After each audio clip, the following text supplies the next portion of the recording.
How to get money off DoorDash virtual card. So the very first thing you want to do is to head over to your application DoorDash and make sure you are logged into your specific account. Well, getting money off from the DoorDash virtual card is quite easy. Once you are in here, tap on your profile at the top left corner. You will need to head over to earnings. It will show you all of the amounts that you have earned from DoorDash. Once you are inside, you will find the option of withdraw funds. You will then be prompted to enter the amount that you want to withdraw from DoorDash.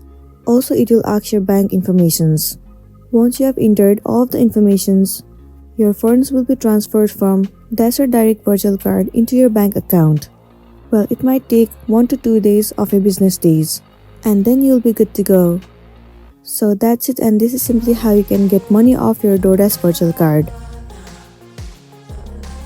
I really hope this video is going to be helpful for you. If it does, please make sure to like and subscribe to our channel. And thank you for watching it till the end.